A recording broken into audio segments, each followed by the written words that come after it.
Good morning, friends. Myself, Pittala Vijayalakshmi, Department of Economics, NTR GDC Women, Mahabub Nagar.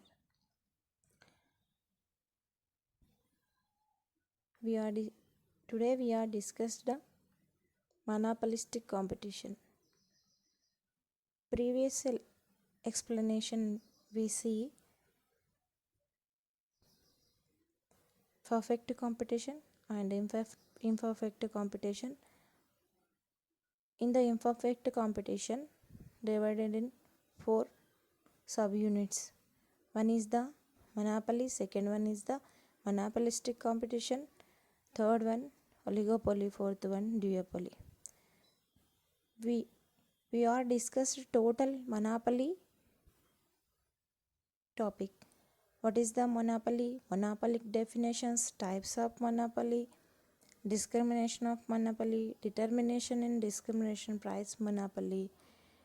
Determinants in discrimination monopoly is divided 3 parts according the ACP.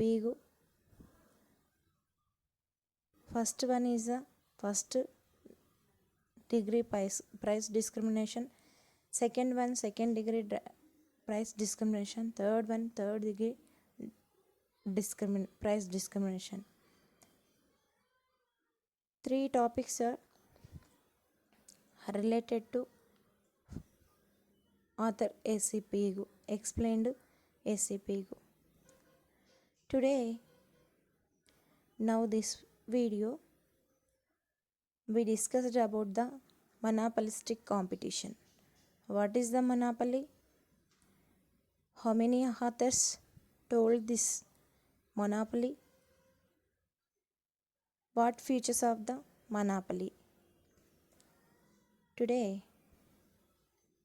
going to this topic, monopolistic competition. Monopolistic competition అనగా ఏకస్వామ్య పోటీ market. అసలు ఏకస్వామ్య పోటీ market అంటే ఏంటో ఇప్పుడు చూడవలసిన అవసరం ఉంది. మనం అనుకున్నట్టు సంపూర్ణ పోటీ, అసంపూర్ణ పోటీ, అసంపూర్ణ పోటీ మార్కెట్లో 4 మార్కెట్లు అని అనుకున్నాము. ఏకస్వామ్యం, ఏకస్వామ్య పోటీ, పరిమిత స్వామ్యం, ద్విస్వామ్యం. మనము ఏకస్వామ్యం గురించి మొత్తంగా తెలియజేసుకోవడం అనేది జరిగింది. ఏంటి ఏకస్వామ్యాన్ని దేని ఆధారంగా నిర్ణయించడం జరిగింది, కండిషన్స్ ఏంటి, ఉండేటటువంటి ఫీచర్స్ ఏంటి,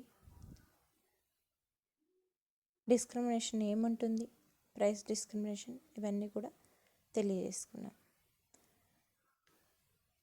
ఇప్పుడు మనం తెలియజేసుకునేటటువంటి అంశం ఏంటి అంటే మొనోపోలిస్టిక్ కాంపిటీషన్, ఏకస్వామ్య పోటీ. ఇంట్రడక్షన్ని కనుక చూసినట్లయితే మొనోపోలిస్టిక్ కాంపిటీషన్ అనగా we have discussed price and equilibrium determinants under the perfect competition and monopoly. In real world, we rarely find perfect competition and monopoly. మనం వాస్తవ ప్రపంచంలో కనుక చూసినట్లయితే పర్ఫెక్ట్ కాంపిటీషన్, మొనోపలీ అనేది రేర్గా కనిపించడం జరుగుతుంది. In the majority of cases there is neither a single individual who control the total supply nor many sellers so that their individual shares and negligible in the relation to the total supply of the market. Thus the relation situation in monopolistic competition where there is neither perfect competition nor absolute monopoly. The monopolistic competition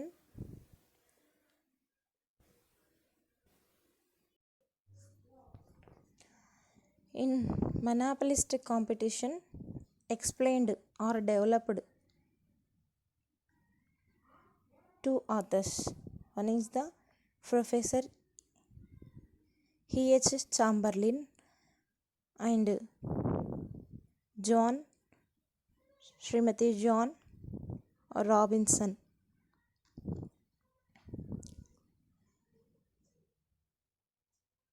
అసలు ఏకస్వామ్య పోటీ అంటే ఏంటో కనుక చూసినట్లయితే సంపూర్ణ పోటీ, ఏకస్వామ్యం అంటే ఇటు సంపూర్ణ పోటీ మార్కెట్ లక్షణాలను, ఏకస్వామ్య మార్కెట్ లక్షణాలు రెండు భిన్నమైన మార్కెట్ సంస్థలు. సంపూర్ణ పోటీని కనుక తీసుకున్నట్లయితే అధిక సంఖ్యలో సజాతీయ వస్తువులను ఉత్పత్తి చేస్తూ పరిశ్రమలు నిర్ణయించినటువంటి ధరకు సంపూర్ణ పోటీగా గమనించవచ్చును. ఇందుకు వ్యతిరేకంగా ఉండేటటువంటి అంశాన్ని ఏమంటున్నామంటే మొనాపలీగా తెలియజేయడం అనేది జరుగుతుంది. అంటే సంపూర్ణ పోటీ మార్కెట్లనేమో హోమోజీనియస్ గూడ్స్ ఉండడానికి అవకాశం అనేది ఉంటుంది. అంటే సజాతీయమైనటువంటి వస్తువులు ఉత్పత్తి చేయడం అనేది జరుగుతుంది. ఏకస్వామ్యంలో క్లోజ్ సబ్స్టిట్యూట్స్ ఉంటాయి. అంటే దగ్గరి ప్రత్యామ్నాయ వస్తువులు, సమీప ప్రత్యామ్నాయ వస్తువులు ఉండడానికి ఆస్కారం అనేది ఉంటుంది. కానీ ఇక్కడ ఏకస్వామ్య పోటీని కనుక తీసుకున్నట్లయితే సమీప ప్రత్యామ్నాయ వస్తువులకి అవకాశం అనేది లేదు. సన్నిహిత ప్రత్యామ్నాయ వస్తువులు అనేవి ఉండవు. ఏకస్వామ్య పోటీ మార్కెట్ని కనుక చూసినట్లయితే సన్నిహిత ప్రత్యామ్నాయ వస్తువులతో సంబంధం కలిగి ఉండడం అనేది జరగదు. అయితే ఇక్కడ పోటీ అనేది అధిక సంఖ్యలో ఉండడం వల్ల సమీప ప్రత్యామ్నాయ వస్తువులకి అవకాశం అనేది ఉండదు. అంటే దేనికాదే డిఫరెంట్ వస్తువులు మనం ఫ్యూచర్స్ని చూసుకున్నప్పుడు వస్తు వైవిధ్యతలో ఈ అంశం రావడం జరుగుతుంది. అంటే భిన్నమైనటువంటి వస్తువులను ఉత్పత్తి చేయడం అనేది జరుగుతుంది. అయితే ముఖ్యంగా తీసుకున్నట్లయితే మొనాపలిస్టిక్ కాంపిటీషన్ చెప్పుకోవడానికి గల ముఖ్య కారణం ఏంటి అని కనుక చూసినట్లయితే సంపూర్ణ పోటీనైనా కానీ ఏకస్వామ్యంనైనా కానీ వాస్తవ మార్కెట్లలో ఏది కూడా ప్రస్ఫుటంగా కనిపించడం అనేది జరగదు. ఈ మొనాపలిని కనుక చూసుకున్నట్లయితే ఇటు సంపూర్ణ పోటీ మార్కెట్ లక్షణాలను కొంతవరకు, అదేవిధంగా ఏకస్వామ్య మార్కెట్ లక్షణాలని కొంతవరకు కలిగి ఉండి రెండు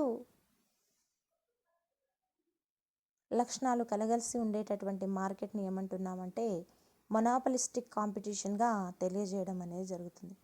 perfect competition, monopoly both very indifferent markets. In the perfect competition, product the homogeneous goods. In the perfect competition, price decision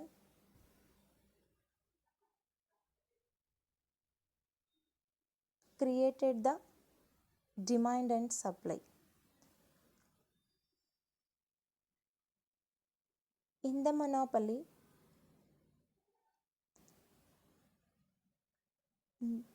do not close substitutes, substitute commodities. Substitute commodity production is not there. Monopoly competition.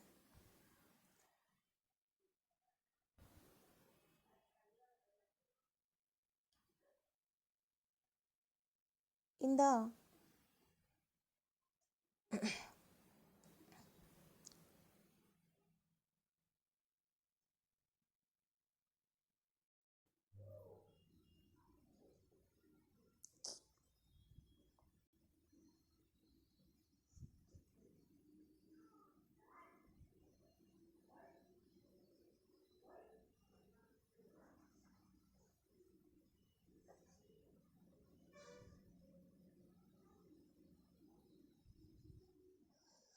ఈ యొక్క మొనాపలిస్టిక్ మార్కెట్ని కనుక చూసినట్లయితే మొనాపలిస్టిక్ మార్కెట్లో కొంతమేరకు సన్నిహిత సంబంధం ఉన్నటువంటి సన్నిహిత ప్రత్యామ్నాయ వస్తువులకు అవకాశం ఉంటుంది. Close substitutive commodities in the monopolistic competition. అదే రకంగా ముఖ్యంగా తీసుకున్నట్లయితే ఏకస్వామ్యంలోనైతే ఎందుకు ఇక్కడ మొనాపలిస్టిక్ కాంపిటీషన్లో సమీప ప్రత్యామ్నాయాలకు అవకాశం ఉంటుంది అంటే తయారు చేసేటటువంటి వస్తువు ఒకే రకమైనది అయినప్పటికీ, అంటే ఒకే దానికి చెందినప్పటికీ, ఇప్పుడు సోప్స్ని చూసుకుంటే సోప్స్, కాకపోతే వాటి ఆకారంలో కానీ వాటి డిజైన్లో కానీ వాటి యొక్క విధానంలో కానీ డిఫరెన్స్ ఉండడం మాత్రమే చూస్తాం. కానీ ఏకస్వామ్యం మాదిరిగా పూర్తిగా సంస్థ పైన గుత్తాధిపత్యం అనేది ఒకరికే ఉండదన్నమాట. ఉత్పత్తుల నియంత్రణ అనేది ఒకరి కిందనే ఉండదు. మొనాపలీ పవర్కి అవకాశం అనేది ఉండదు. అదే రకంగా ఈ మొనాపలిస్టిక్ మార్కెట్లో ఏంటి అంటే సేమ్ సంపూర్ణ పోటీ మార్కెట్ల మొనాపలిస్టిక్ కాంపిటీషన్లో సంపూర్ణ పోటీ మార్కెట్లో లాగా free entry and pre exit అనేది ఉంటుంది. అంటే లైక్ పర్ఫెక్ట్ కాంపిటీషన్ అంటే స్వేచ్ఛగా ప్రవేశించవచ్చును, నిష్క్రమించవచ్చును. ఇక్కడ ఎందుకు స్వేచ్ఛగా? In the monopoly no exit no entry. ఎందుకంటే సింగిల్ ఫార్మ్ ఇండస్ట్రీ అని చెప్పి తెలియజేసుకున్నాం. కానీ మొనాపలిస్టిక్ కాంపిటీషన్లో అనేక మంది అమ్మకందారులు, అనేక మంది కొనుగోలుదారులు ఉంటారు. కాబట్టి వాళ్ళ మధ్య పోటీ ఉంటుంది. కనుక ఏవైనా కొత్త ఉత్పత్తులను ప్రవేశపెట్టినట్లయితే, న్యూ ప్రోడక్ట్ వచ్చినట్లయితే, అంటే ప్రాఫిట్ ఎక్కువగా వచ్చినట్లయితే కొత్త సంస్థలు ప్రవేశించడానికి అవకాశం ఉంటుంది. అదేవిధంగా లాస్ వచ్చినట్లయితే ఉన్న సంస్థలు వైదొలగడానికి అవకాశం అనేది కూడా ఉండడం అనేది జరుగుతుంది ఇందులో మొనాపలిస్టిక్ కాంపిటీషన్లో. అదే రకంగా చూసినట్లయితే ఈ మొనాపలిస్టిక్ కాంపిటీషన్ గురించి మనం ఇంతకుముందు తెలియజేసుకున్నట్లు, అంటే వినియోగదారుడు తీసుకునేటటువంటి వస్తువు యొక్క బ్రాండ్ ఏ రకంగా ఉంది, వాళ్ళు ఏ వస్తువుల్ని ఉపయోగించడానికి వాళ్ళు ఏ అభిరుచిని కలిగి ఉన్నారు, అంటే ఎలాంటి వస్తువుని ఉపయోగించడానికి వినియోగదారులు సుముఖంగా ఉన్నారు అనే అంశం ఆధారంగా వస్తువులను తయారు చేయడం అనేది జరుగుతుంది. అంటే ఒక సంస్థ ఉత్పత్తి చేసే వస్తువు ధర పెరిగినా కూడా మార్కెట్లో సన్నిహిత ప్రత్యామ్నాయ వస్తువులు ఉండడం వల్ల ఏమవుతుందంటే వినియోగదారులు వాటిని కొనడానికి మగ్గు చూపడం అనేది జరుగుతుందన్నమాట. నెక్స్ట్ వన్ వచ్చేసి ఏంటంటే ఈ యొక్క మొనాపలిస్టిక్ కాంపిటీషన్ గురించి మనం ఇంతకుముందు తెలియజేసుకున్నట్టు ఇద్దరు ఆర్థికవేత్తలు తెలియజేయడం అనేది జరిగింది. ఎవరు వాళ్ళు అంటే first one is Robinson, second one Chamberlin. 1933 Robinson her book economic of imperfect competition, EH Chamberlin his book theory of imperfect competition. Both are developed in monopolistic competition, explained in monopolistic competition in their books. అసలు వీళ్ళు తెలియజేసినటువంటి అంశం ఏంటి అని కనుక చూసినట్లయితే, Robinson ఒక మాట అంటాడు. ఏంటి ఆ మాట అని కనుక చూసినట్లయితే, consumer do not have any perfect knowledge of industry. ఏమంటున్నాడు అంటే రాబిన్సన్ అనే ఆర్థికవేత్త ఈ మొనాపలిస్టిక్ కాంపిటీషన్ గురించి ఏమంటున్నాడు అని అంటే, consumer do not have any perfect knowledge of industry in this market, so came to existence of imperfect competition told by the Robinson. అంటే రాబిన్సన్ తెలియజేసినటువంటి అంశం ఏంటని కనుక చూసినట్లయితే,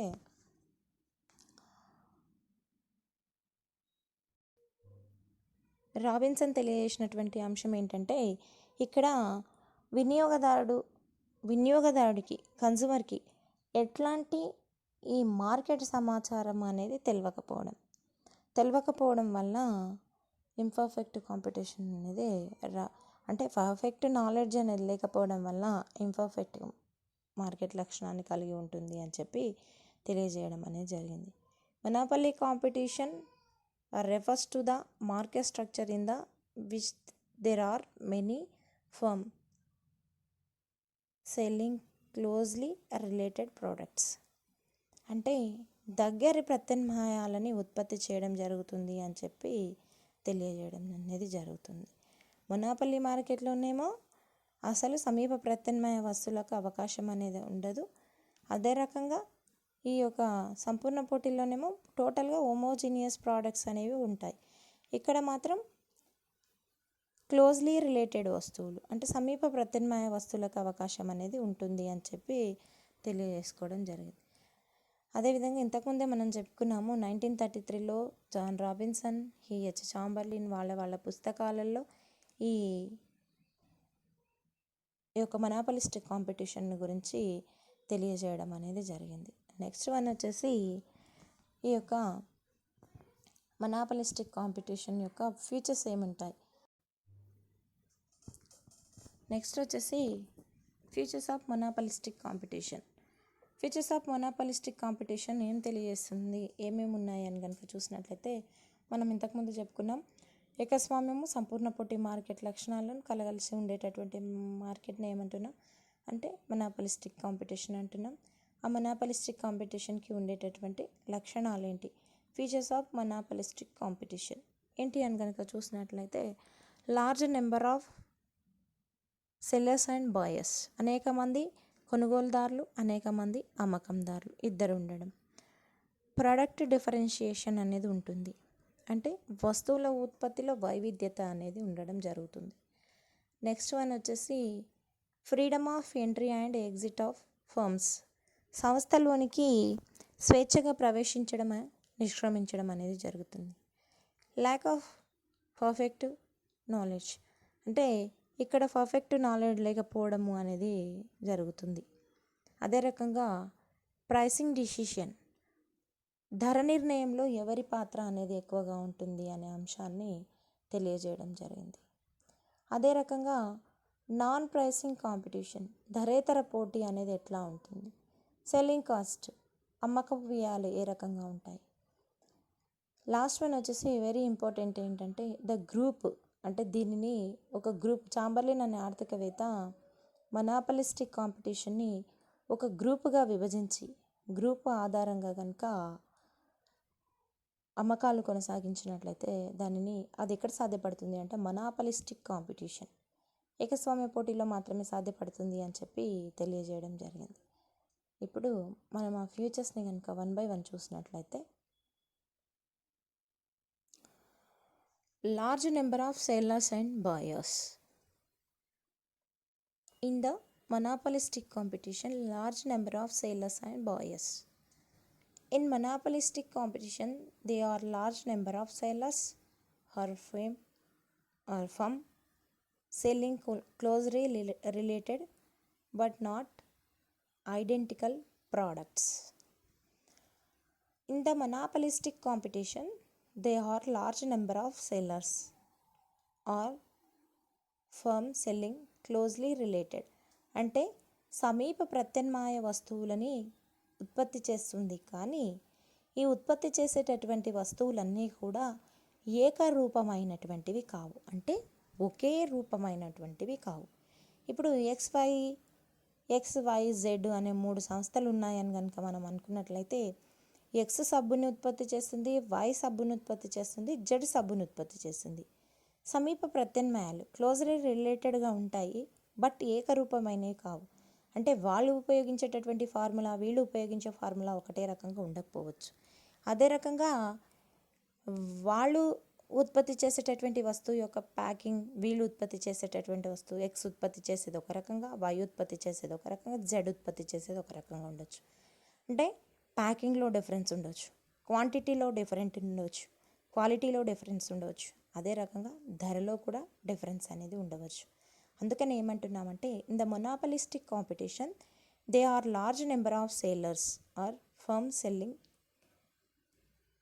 closely related but not identical products, అంటే ఏకరూపం అంటే ఒకే రూపమైనటువంటి వస్తువులను విక్రయం చేయడం అనేది జరగదు. ఇలా ఉండడం వల్ల ఏమవుతుంది అంటే ఆ సంస్థల మధ్య పోటీకి దారి తీయడం అనేది జరుగుతుంది. అయితే పోటీకి దారితీయడమే కాకుండా ఒక సంస్థ ఉత్పత్తి చేసిన ఉత్పత్తి పైన కొంతవరకు వాటాను మాత్రమే కలిగి ఉండడం అనేది జరుగుతుంది. అంటే ఉత్పత్తిలో అధిక మొత్తం నియంత్రణ చేయడానికి, అంటే అజమాయిషిని కలిగి ఉండడానికి అవకాశం అనేది ఉండదు. అయితే ప్రతి సంస్థ వాళ్ళు ఉత్పత్తి చేసినటువంటి వస్తువులను ధరను ప్రభావితం చేయలేవు, అదే రకంగా స్వతంత్రంగా కూడా ఉండలేవు. ఇది సెల్లర్స్కి సంబంధించినటువంటి అంశం. అదే రకంగా ఇంకొక అంశం ఏంటంటే large number of buyers in this market. Large number of buyers will prevail. However, each buyer has a preference for a specific brand of the product. In this market, large number of buyers, అనేక మంది కొనుగోలుదారులు ఉండడం వల్ల will prevail. However, each buyer has a preference for a specific brand of the product. ప్రతి అమ్మకందారుడు కూడా ఒక బ్రాండుకు అలవాటు పడి ఉండడం అనేది జరుగుతుంది. ఎగ్జాంపుల్, ప్రతి వినియోగదారుడు కూడా ఒక బ్రాండుకు అలవాటు పడి ఉంటాం. మనం రెగ్యులర్గా బ్రూ కాఫీని టీ అనుకోండి, రెడ్ లేబుల్ యూజ్ చేస్తున్నాం అనుకోండి. రెగ్యులర్గా మనం ఏమనుకుంటున్నాము, రెడ్ లేబుల్నే ఉపయోగించడానికి ముందుకెళ్తాం. కొంతమేరకు ధరలో మార్పు వచ్చి రెడ్ లేబుల్ ధర 32 నుండి 35 అట్లా అయినా కూడా మనం ఆ చిన్నగా వచ్చినటువంటి స్వల్ప మార్పును పట్టించుకోకుండా ఎవరి బ్రాండ్కి వాళ్ళు అలవాటు పడడం అనేది జరుగుతుంది. ధర దీని పట్ల పెరిగిన ఇంకొక ఎక్స్ అనే సన్నిహిత ప్రత్యామ్నాయ వస్తువు ధర తగ్గినా కూడా పట్టించుకోకుండా వినియోగదారుడు ఒక బ్రాండ్కి అలవాటు పడడం వల్ల స్పెసిఫిక్గా అదే బ్రాండును కావాలి అని చెప్పి కొనుగోలు చేసుకోవడం అనేది జరుగుతుంది. ఇది మొనాపలిస్టిక్ కాంపిటీషన్లో ఉండేటటువంటి ముఖ్యమైన మొదటి లక్షణం. Large number of sellers and buyers.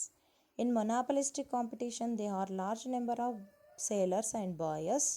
Sellers is produce the related or closely related goods, but identical product is not there.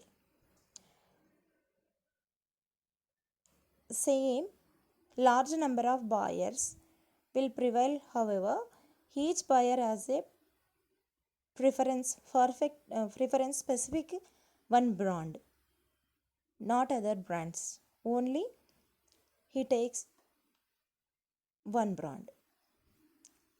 It is the monopolistic competition features number 1.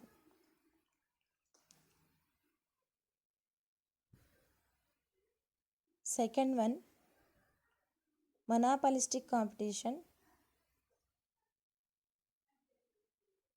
features second one, product differentiation. అంటే వస్తువు యొక్క ఉత్పత్తిలో వైవిధ్యం ఉండడం. అంటే మొనాపలిస్టిక్ కాంపిటీషన్లో వస్తువు ఉత్పత్తిలో వైవిధ్యం ఉండడం అనేది జరుగుతుంది. ఎట్లా అని కనుక చూసినట్లయితే మరొక ప్రధాన లక్షణంగా దీన్ని తెలియజేస్తున్నాం. ప్రతి సంస్థ తన ప్రత్యర్థి సంస్థ ఉత్పత్తి చేసే వస్తువులకు భిన్నమైన వస్తువుని ఉత్పత్తి చేయాలి అని అనుకుంటాడు. ఎట్లా అంటే in this market each firm produce the product which is the differentiated from the rival's product, and each of the firm has monopoly power over own product. అంటే ప్రత్యర్థి సంస్థ ఉత్పత్తి చేసేటటువంటి వస్తువు కంటే భిన్నంగా కూడా తన వస్తువు ఉండాలి అని చెప్పి ప్రతి ఒక్క అమ్మకందారుడు లేదా ప్రతి ఒక్క సంస్థ ఆలోచించడం జరుగుతుంది. అందుకే ఏమంటున్నామంటే ఈ రకంగా వస్తు వైవిధ్యతలో ఎవరికి వాళ్ళకే, అంటే ఏ అమ్మకందారుడికి వాళ్ళకే మొనాపలి పవర్ ఉండడం అనేది జరుగుతుంది. కాబట్టి ఇక్కడ మొనాపలి లక్షణాన్ని కలిగి ఉంది అని చెప్పి తెలియజేయడం అనేది జరుగుతుంది. అదే రకంగా in this market on the basis of brand size colour shape quality etcetera is there. అంటే ఏంటి మరి ఏ రకంగా కనుక చూసినట్లయితే డిఫరెంట్ అనేది ఎట్లా ఉంటుంది, డిఫరెన్షియేషన్ అని చెప్పుకున్నాము. వైవిధ్యం ఎట్లా ఉంటుంది అంటే suppose a X Y Z ఇట్లా 3 రకాలైనటువంటి మార్కెట్లను కనుక తీసుకున్నట్లయితే 3 రకాల మార్కెట్లలో బాతింగ్ సోప్స్ ఉన్నాయి. ఏ హమామ్ని ఉత్పత్తి చేస్తే, బి లైబాయ్ని ఉత్పత్తి చేస్తే, సి మైసూర్ శాండల్ని ఉత్పత్తి చేస్తుంది అని అనుకుందాం. ఉత్పత్తి చేసినట్లయితే దేనికి అదే బ్రాండెడ్. అంటే ఎక్స్ దగ్గర కొనుగోలు చేసేది వై కంటే బెటర్ అని ఎక్స్ అనుకున్నప్పుడు వై ప్రొడ్యూస్ చేసేది ఎక్స్ జెడ్ కంటే వైవిధ్యం కలిగింది అని చెప్పి ఉత్పత్తి చేయడం, జెడ్ ఎక్స్ వై కంటే కూడా జెడ్ది ఎక్కువ వైవిధ్యం కలిగిన వస్తువు అని చెప్పి కన్జ్యూమర్ని అట్రాక్ట్ చేయడం కోసము బ్రాండ్స్ కావచ్చు, సైజ్ కావచ్చు, కలర్ కావచ్చు, అదే రకంగా వాటి యొక్క ఆకారంలో కానీ వాటి యొక్క క్వాలిటీలో కానీ డిఫరెన్స్ని చూపించడం అనేది జరుగుతుంది. ఆ రకంగా ఒక సంస్థ కంటే కూడా మరొక సంస్థ ఉత్పత్తి చేసే వస్తువు క్లోజ్లీ రిలేటెడ్ ఉన్నప్పటికీ కూడా ఏం చేస్తారంటే ఎవరికి వాళ్ళుగానే వినియోగదారులని ఆకట్టుకోవాలి అనే ఉద్దేశం ఒకటే కాకుండా ప్రత్యర్థి సంస్థ ఉత్పత్తి చేసేదానికంటే కూడా బెస్ట్గా ఉత్పత్తి చేయాలి అనే ఉద్దేశంతోనే భిన్నత కలిగినటువంటి వస్తువులని ఉత్పత్తి చేయడం అనేది జరుగుతుంది. కాబట్టి ఇక్కడ మొనాపలి పవర్ అనేది ఉంటుంది అని చెప్పి తెలియజేయడం అనేది జరుగుతుంది. అదే రకంగా చూసినట్లయితే ఈ యొక్క వస్తు వైవిధ్యతలో ఇంకొక ముఖ్యమైన అంశం ఏంటంటే అమ్మకందారులు వాళ్ళ యొక్క వస్తువు ధరని కనుక స్వల్పంగా మార్చినట్లయితే ఒకటే బ్రాండ్కు అలవాటు పడినటువంటి వినియోగదారులు లేదా కొనుగోలుదారులు వాళ్ళ యొక్క కొనుగోళ్లను తగ్గించుకోవడానికి వీల్లేదు. అంటే వేరొక సంస్థ ఎక్కువ క్వాంటిటీని ఇవ్వడం, అంటే ఫ్రీగా ఇంకొకటి ఇవ్వడం, లేదా ప్యాకింగ్లో తేడా ఉండడం, వీటిని చూసి వేరే వాటిని జోలికి పోకుండా ఉంటారు. ఎందుకు అనంటే ముఖ్యంగా వినియోగదారులు వాళ్ళ యొక్క వస్తువుని ఉపయోగించడం అనేది ఒక బ్రాండ్కి అలవాటు పడి ఉండడమే దీనికి ముఖ్య కారణంగా తెలియజేయడం అనేది జరుగుతుంది. ఇది ప్రోడక్ట్ డిఫరెన్షియేషన్, వస్తువు వైవిధ్యత ఏ విధంగా ఉంటుంది మొనాపలిస్టిక్ కాంపిటీషన్ అని చెప్పినట్లయితే ఎవరికి వారే కొంతమేరకు మొనాపలీ పవర్ని కలిగి ఉండడం అనేది జరుగుతుంది అని చెప్పి తెలియజేయడం జరుగుతుంది. Next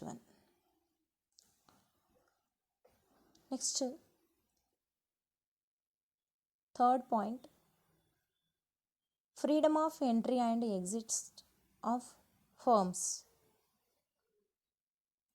There is entry freedom on the part of each firm to enter into and exit from industry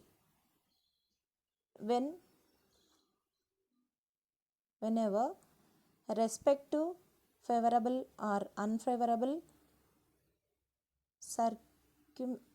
circumstances arise in the market.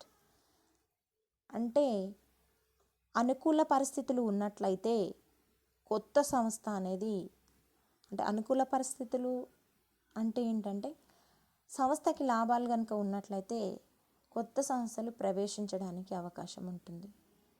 అదే రకంగా అన్ఫేవరబుల్గా ఉన్నప్పుడు, ప్రతికూలంగా అంటే సంస్థలు నష్టాలు వస్తున్నాయి అని అనుకున్నట్లయితే ఆ టైంలో ఉండేటటువంటి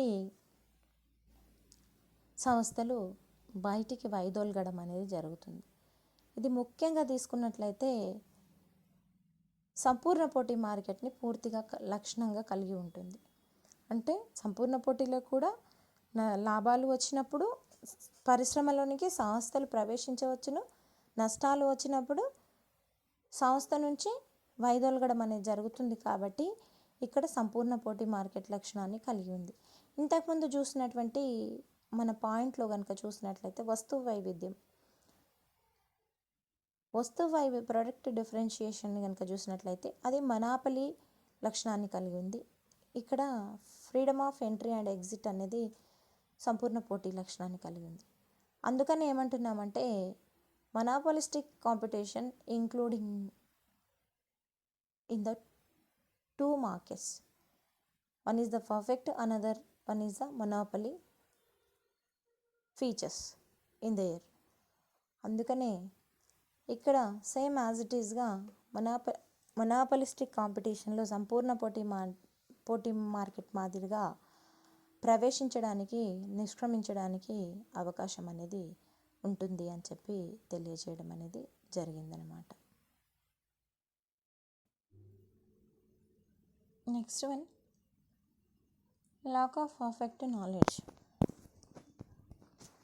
అంటే పరిపూర్ణ జ్ఞానము అనేది మార్కెట్ పట్ల ఉండకపోవడం. ఎవరికి ఉండదు అంటే బయర్స్కి ఉండదు, సెల్లర్స్కి ఉండదు. Buyers and sellers do not have perfect knowledge about the market conditions. అయితే మార్కెట్ కండిషన్స్ ఎట్లా ఉన్నాయి అనే అంశము ఇటు అమ్మకందారులకు ఉండక అటు కొనుగోలుదారులకి కూడా ఉండడం అనేది జరగదు. అమ్మకందారులకు ఉండకపోవడం వల్ల ఏ వస్తువును ఉత్పత్తి చేస్తే ఎట్లా ఉంటుంది అని తెలియకపోవడం వల్ల అమ్మకపు వ్యయాలు అనేవి ఎక్కువయ్యే అవకాశం అనేది కూడా ఈ మార్కెట్లో ఉండడం అనేది జరుగుతుంది. తర్వాత బయర్స్ ఆల్సో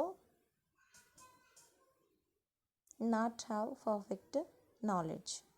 బయర్స్కి కూడా ఈ యొక్క మార్కెట్ పట్ల మొనాపలిస్టిక్ కాంపిటీషన్ పట్ల పరిపూర్ణ జ్ఞానం అనేది ఉండకపోవడం వల్ల ఏమవుతుంది అంటే మార్కెట్లో నాణ్యమైన వస్తువు హోమోజీనియస్ గూడ్స్ లభిస్తున్నా కూడా వాళ్ళు ఒక బ్రాండ్కు అలవాటు పడడం వల్ల అదే నాణ్యమైనదిగా భావించి ఆ బ్రాండ్కే వాళ్ళ అభిరుచిని ఏర్పరచుకోవడం వల్ల అదే బ్రాండ్ని కొనుగోలు చేయడం అనేది జరుగుతుంది. అంటే నాణ్యత ఉన్నటువంటి వస్తువు మార్కెట్లో అవైలబుల్గా ఉన్నా కూడా ఒక బ్రాండ్కి మాత్రమే అలవాటు పడి ఉంటారు కాబట్టి దాన్ని మాత్రమే కొనుగోలు చేయడం అనేది జరుగుతుంది. అంటే ల్యాక్ ఆఫ్ పర్ఫెక్ట్ నాలెడ్జ్ అనేది ఇద్దరిలో ఉండదు.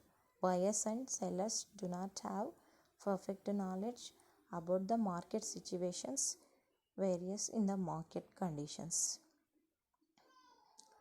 అందుకే ఏమవుతుంది అంటే సెల్లర్స్ ఏమో అమ్మక వ్యయాలు చేస్తారు, బయర్స్ ఏమో వాళ్ళు ఇష్టపడినటువంటి వస్తువులని ఎక్కువగా కొనుగోలు చేయడం అనేది జరుగుతుంది అని చెప్పి తెలియజేయడం జరిగింది. నెక్స్ట్ వచ్చేసి pricing discrimination. What is the meaning of price?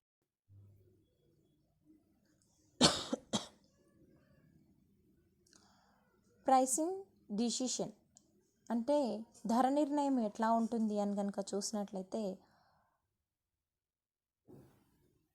A firm under monopolistic competition is neither a price taker nor a price maker. However it is able to exercise partial control over the price by differentiating their products. అంటే ఏంటని కనుక చూసినట్లయితే ఏకస్వామ్య సంస్థలు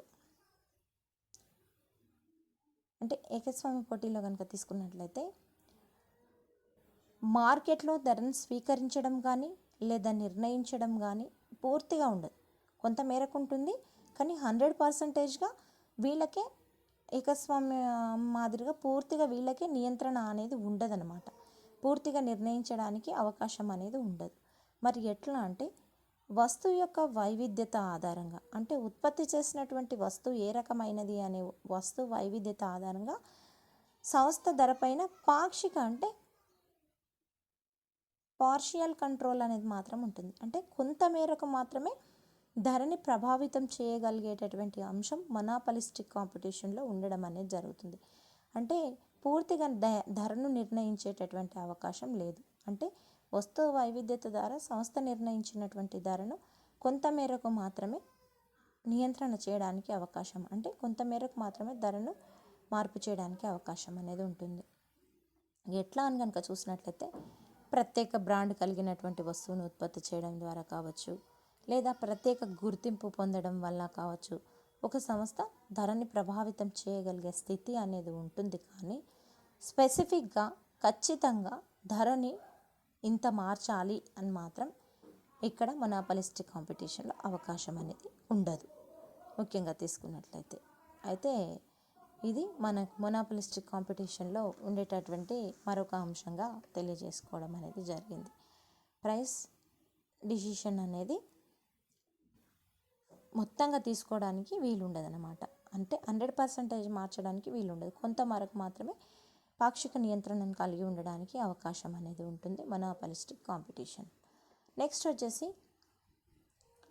non pricing competition. Price competition అంటే దీన్ని ఏమంటున్నామంటే ధరేతర పోటీగా తెలియజేసుకోవడం అనేది జరిగింది.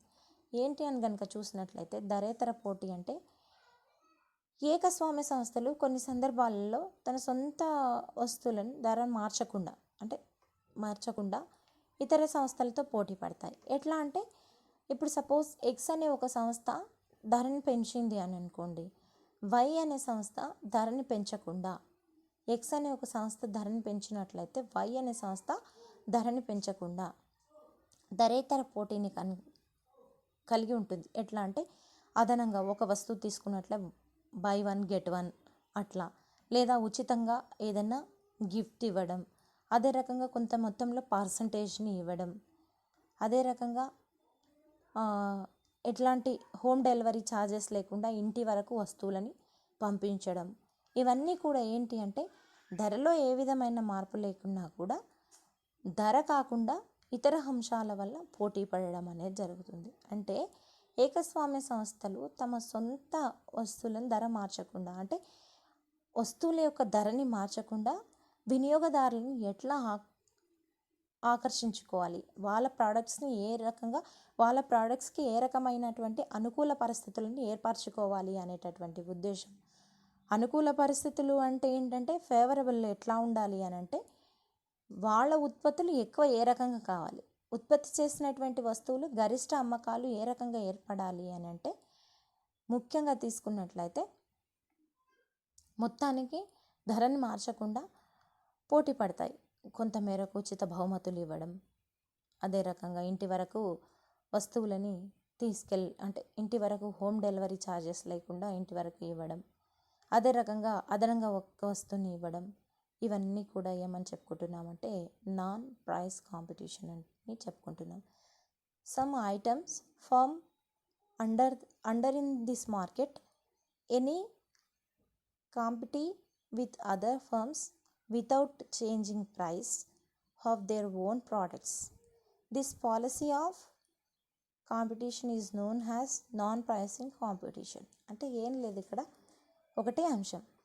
అంటే ధరేతర పోటీ ఎట్లా ఉంటుందంటే తన సొంత వస్తువులకి ధరను మార్చకుండా ఎట్లా పోటీ పడడం అంటే కొంచెం అదనంగా వస్తువులు ఇవ్వడం, ఉచిత వస్తువులను ఇవ్వడం, బహుమతులను ఇవ్వడం, ఇవే మనం చెప్పుకున్నట్టు ఇంతకుముందు ఇవన్నీ కూడా మొనాపలిస్టిక్ కాంపిటీషన్లో చూడడం అనేది జరుగుతుందన్నమాట. ఇది కూడా ఒక ముఖ్యమైన లక్షణంగా తెలియజేయడం అనేది. అందుకనే ప్రైస్తో ఎలాంటి సంబంధం ఉండదు అని చెప్పి ఇక్కడ చూపించడం జరిగింది.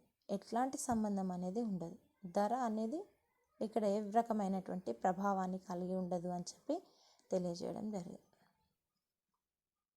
నెక్స్ట్ వన్ వచ్చేసి సెల్లింగ్ కాస్ట్. ఈ యొక్క ఏకస్వామ్యంలో అమ్మక వ్యయాలకు అవకాశం ఉంటుంది. ఖచ్చితంగా కూడా అమ్మక వ్యయాలు అనేవి ఉంటాయి. ఎందుకు అంటే కంపల్సరీ అమ్మకపు వ్యయాలు అనేవి ఉండాలి. ఎందుకు ఇక్కడ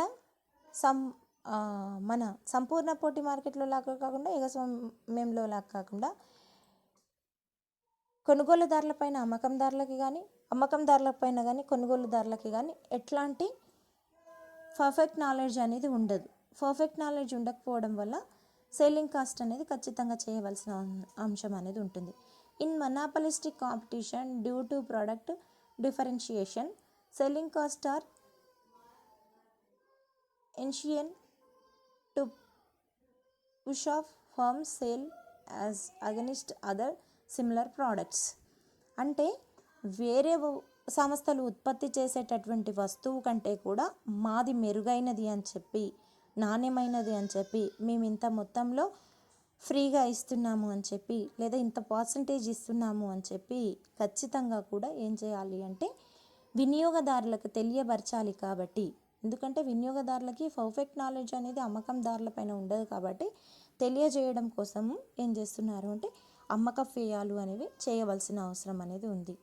in nowadays advertisement cost is the one of the selling cost. ఈ ఆధునిక కాలంలో ఏమవుతుంది అంటే అడ్వర్టైజ్మెంట్ ప్రకటనలు ఏవైతే చేస్తుంటామో ఆ ప్రకటన వ్యయాలను కూడా మనం ఏ రకంగా తెలియజేసుకుంటున్నాము అని అంటే అమ్మక వ్యయాలుగానే తెలియజేయడం అనేది జరుగుతుంది అని చెప్పి తెలియజేయడం జరుగుతుంది. అదే రకంగా మరి అమ్మక వ్యయాలు ఓన్లీ వస్తువు గురించి తెలియజేయడం ఒకటేనా అని అంటే కాదు. అంటే ఇంతవరకు ఉండేటటువంటి వినియోగదారులను ఎట్లా కాపాడుకోవాలి, ఉన్నటువంటి వినియోగదారులను ఎట్లా కాపాడుకోవాలి, కొత్తగా వచ్చే వాళ్ళని ఏ రకంగా అంటే కొత్త వినియోగదారులను ఎట్లా రాబట్టుకోవాలి, కొత్త వినియోగదారుల కోసం చేసేటటువంటి వ్యయాలనేమో చెరవేయాలుగా తెలియజేస్తున్నాం. ఉన్న వినియోగదారులను అదే రకంగా కాపాడుకోవడం కోసం చేసే వ్యయాలను స్థిర వ్యయాలుగా తెలియజేయడం అనేది, స్థిర అమ్మక వ్యయాలుగా తెలియజేయడం అనేది జరుగుతుంది. అంటే కొత్త వినియోగదారుల కోసం వాళ్ళ వస్తువుని బ్రాండెడ్ అని చెప్పి, లేదా ఇంత పర్సంటేజ్ అదనంగా ఇస్తున్నామని చెప్పి వాళ్ళని ఆకర్షించి వాళ్ళని కొత్త వాళ్ళని తన యొక్క సంస్థలోనికి రాబట్టుకొని అంటే తన యొక్క కొనుక్కునే విధంగా చేయడం. అదేవిధంగా ఉన్నటువంటి పాత వినియోగదారులను ఏం చేయాలి అని అంటే పాత వినియోగదారులకి వదులుకోకుండా, పాత వినియోగదారులని కోల్పోకుండా ఉండడం కోసం ఏం చేయాలి అంటే కొంతమేరకు అమ్మక వ్యయం చేయాల్సిన అవసరం ఉంది. దానిని ఏమంటున్నామంటే స్థిర వ్యయంగా చెప్పడం అనేది జరుగుతుంది. అందుకోసం ఈ రోజులలో చేసేటటువంటి ప్రకటన వ్యయాలను కూడా ఒక రకమైనటువంటి సేలింగ్ కాస్ట్గానే తెలియజేయడం అనేది జరుగుతుంది. నెక్స్ట్ వన్ వచ్చేసి ద గ్రూప్. అంటే ముఖ్యంగా ఈ గ్రూప్ని గురించి తెలియజేసింది ముఖ్యంగా గ్రూప్గా తెలియజేయడం అనేది జరిగింది. ఈ గ్రూప్ని గురించి ద గ్రూప్ అని అన్నారు. ఈ గ్రూప్ని గురించి ముఖ్యంగా తెలియజేసింది ఎవరు అంటే చాంబర్లిన్ అనే ఆర్థికవేత్త తెలియజేయడం అనేది జరిగింది. Chamberlin introduced the concept of group to replace the traditional concept of industry in the theory of value. Industry refers to the collection of firm producing a homogeneous commodities. అంటే ఏంటంటే ఇక్కడ చాంబర్లిన్ దీనిని గురించి గ్రూప్ని గురించి తెలియజేయడం అనేది జరిగింది. ఎవరైతే వివిధ సంస్థలు వైవిధ్యం కలిగినటువంటి వస్తువులను ఉత్పత్తి చేసేటటువంటి సంస్థలు ఏవైతే ఉంటున్నాయో ఆ సంస్థలన్నింటినీ కూడా కలిపి ఒక గ్రూపుగా ఏర్పరిచి వస్తువులను కనుక ఉత్పత్తులు కొనసాగించినట్లయితే దానిని ఏమంటున్నాడంటే అది మొనాపలిస్టిక్ కాంపిటీషన్లోనే సాధ్యపడుతుంది అని చెప్పి గ్రూపుగా తన అమ్మకాలను కొనసాగించాలి అని చెప్పి తెలియజేయడం జరిగింది. అంటే సన్నిహిత ప్రత్యామ్నాయమైనటువంటి వస్తువులను ఉత్పత్తి చేయడం వల్ల సన్నిహిత ప్రత్యామ్నాయాలను ఉత్పత్తి చేసేటటువంటి అనేక సంస్థలన్నింటినీ కలిపి ఒక గ్రూప్గా ఏర్పడినట్లయితే బాగుంటుంది అనే ఉద్దేశంతో చాంబర్లిన్ అనే ఆర్థికవేత్త తన యొక్క వివరణలో తెలియజేయడం అనేది జరిగింది. అంటే ముఖ్యంగా తీసుకున్నట్లయితే ఆటోమొబైల్ షాప్స్ ఉంటాయి, బట్టలు, చెప్పులు, సబ్బులు, ఎలక్ట్రానిక్స్ ఇవన్నీ కూడా వివిధ రకాలైనటువంటి ఆటోమొబైల్స్ని తీసుకున్నట్లయితే అందరూ ఒకే రకమైనటువంటి వస్తువులను ఉత్పత్తి చేయడం అనేది జరగదు, వేరే రకాలుగా ఉత్పత్తి చేయడం అనేది జరుగుతుంది. అదే రకంగా ఎలక్ట్రానిక్ వస్తువులు ఉన్నాయి, కొందరు కొన్ని రకాలుగా అంటే ఇప్పుడు ఎలక్ట్రానిక్ వస్తువులలో వాటర్ ఫిల్టర్లను తీసుకున్నట్లయితే కెంట్ అనేది బాగా ఫేమస్, అయిన తర్వాత ఎక్వాగార్డ్ అనేది బాగా ఫేమస్, బ్రాండెడ్ అని పడిపోయింది. ఏవి ఉన్నా కూడా వాటి తర్వాతనే అనే ఒక విధానం మనకు వస్తుంది. అలాగే టీవీలు తీసుకున్నట్లయితే సోనీ, ఎల్జీ, వీటి తర్వాతనే ఏది అయినా అన్నట్లు. అంటే ముఖ్యంగా ఎలక్ట్రానిక్ వస్తువులైనా కావచ్చు, ఆటోమొబైల్స్ అయినా కావచ్చు, ఈ మన వీటి పాదరక్షలకు సంబంధించినటువంటి ఇండస్ట్రీస్ని తీసుకున్నా కావచ్చు, ఈ క్లాత్కి సంబంధించినటువంటి ఇండస్ట్రీస్ని తీసుకున్నా కావచ్చు, అదే రకంగా ఈ మనం బాతింగ్ సోప్స్ కానీ, డిటర్జెంట్ కేక్స్ కానీ, డిటర్జెంట్స్ పౌడర్స్ కానీ, ఇవన్నీ కూడా క్లోజ్ సబ్స్టిట్యూట్స్ ఉన్నప్పటికీ కూడా ఏకరూపమైనటువంటివి కావు, వేరు. కాబట్టి ఏమవుతుంది అని అంటే ఈ ఒక్కొక్క సంస్థ ఉత్పత్తి చేసేటటువంటి వస్తువులు, అంటే ఈ ఒక్కొక్క సంస్థలు వైవిధ్యం కలిగినటువంటి ఒక్కొక్క సంస్థ ఉత్పత్తి చేసేటటువంటి వస్తువులన్నీ కూడా సంస్థలన్నీ కూడా ఒక గ్రూపుగా ఏర్పడినట్లయితే ఆ గ్రూప్ ద్వారా హోమోజీనియస్ కమాడిటీని విడుదల చేయడానికి వీలుంటుంది. అంటే సజాతీయమైనటువంటి వస్తువులని ఉత్పత్తి చేయడానికి అవకాశం ఉంటుంది అని చెప్పి చాంబర్లిన్ అనే ఆర్థికవేత్త తెలియజేయడం అనేది జరిగింది. దీని మొనాపలిస్టిక్ కాంపిటీషన్ అంటే ఏంటి, మొనాపలిస్టిక్ కాంపిటీషన్ ఎట్లా ఏర్పడింది, అసలు అదంటే ఏంటి, ఇటు సంపూర్ణ పోటీ, అటు ఏకస్వామ్యం లక్షణాలను బ్రీఫ్గా చూసినట్లయితే 2 లక్షణాలను కలిగి ఉండేటటువంటి మార్కెట్నే మొనాపలిస్టిక్ కాంపిటీషన్ అని అంటున్నాం. మొనాపలిస్టిక్ కాంపిటీషన్ గురించి 1933లో 2 ఆర్థికవేత్తలు తెలియజేశారు. ఎవరు ఆ ఇద్దరని కనుక చూసినట్లయితే చాంబర్లిన్, శ్రీమతి జోన్ రాబిన్సన్ ఇద్దరు తెలియజేయడం జరిగింది అని చెప్పుకున్నాం. ఈ సంపూర్ణ పోటీ, ఏకస్వామ్యం 2 లక్షణాలను కొంతమేర కలగలిపి ఉండేటటువంటి మార్కెట్నే మొనాపలిస్టిక్ కాంపిటీషన్ అని అన్నాం. మొనాపలిస్టిక్ కాంపిటీషన్ ఫ్యూచర్స్ ఏంటి అని అంటే large number of buyers and sellers ఉంటారు, ప్రోడక్ట్ డిఫరెన్షియేషన్ అనేది ఉంటుంది, అదే రకంగా ప్రైస్ డిసిషన్ అనేది పాక్షికంగా మాత్రమే ఉంటుంది, నాన్ ప్రైస్ పవర్ అనేది ధరేతర పోటీ, నాన్ ప్రైస్ కాంపిటీషన్ అనేది ఉంటుంది, అదే రకంగా సేలింగ్ కాస్ట్ అనేది ఖచ్చితంగా ఉంటుంది. అదే రకంగా చాంబర్లిన్ ప్రకారం సంస్థలన్నింటినీ కూడా గ్రూపుగా ఏర్పడినట్లయితే హోమోజీనియస్ కమాడిటీ అనేది ప్రోడక్ట్ అవ్వడానికి అవకాశం ఉంటుంది అని చెప్పి తెలియజేయడం అనేది జరిగింది ఈ యొక్క వీడియోలో. Monopolistic competition and futures. Thank you one and all. Next వీడియోలో మరొక టాపిక్తో కలుద్దాం. Thank you to all.